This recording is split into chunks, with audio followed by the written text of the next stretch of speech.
What's going on, everybody? Today's Wednesday, October 10th, 2012. My name's Kevin Sixen Carlino, and this is the 4th episode of my Blizzard All-Stars Informational Series. Now, the next 5 or so episodes are all going to be relatively shorter than the first few, and this is simply because I'm going to be covering some pretty straightforward gameplay mechanics. Now, while these mechanics are pretty straightforward, they also are relatively new to the gameplay style, so they're certainly worth covering. Without further ado, today's episode is going to be on the mount mechanic.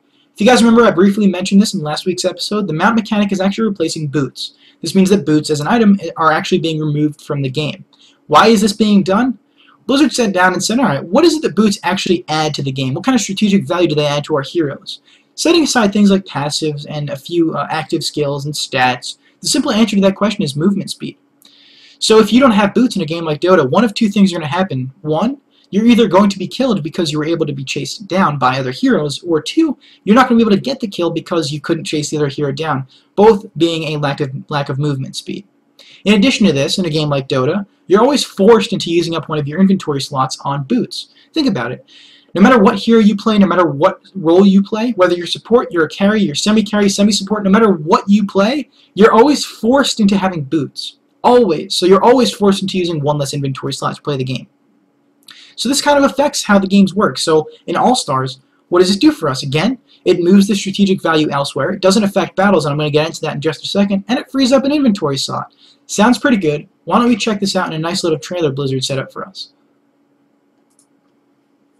So as you can see here, the Witch Doctor's moving around quite a bit. His movement speed isn't that much. You can't really tell until he's going to mount, and there you go. He's now just mounted. Movement speed is greatly increased. Greatly, and it's pretty clear.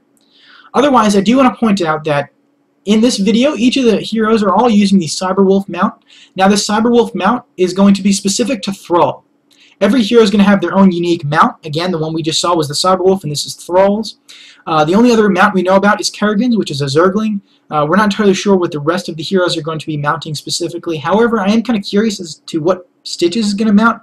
Remember, Stitches is this Pudge/Butcher Marine style hero. So he's like this fat abomination made of body parts from everybody else. So I'm just curious as to what it is he's going to be riding. Regardless, I've said this a couple of times throughout the episode. Strategic value has been moved to the mount system. Now, what does this even mean? So the mounts are going to allow us to free roam around the map, get around places quicker, get to battles quicker, get to towers quicker. But you have to be careful with this, because if you're hit while mounted, then you actually become dismounted and then temporarily stunned. And on top of that, mounts actually have a 2-second channel time. So you have to be careful about when you mount and how far along you dismount. Because think about it, if you mount and you run right into a battle, if you accidentally get hit, well, now you're stunned and dismounted, and now you're taking damage you shouldn't be taking. So now you might actually affect how the battle works. Again, in a different scenario, let's say you're chasing down a hero. Well, if you mount to chase him down, all he has to do is turn around and hit you, and now you're stunned. Well, maybe you actually end up getting killed because of that. So, again, you have to be careful about where you mount and how far along you dismount. And I did mention, right, it does not affect battles simply because all heroes are going to have the same move speed.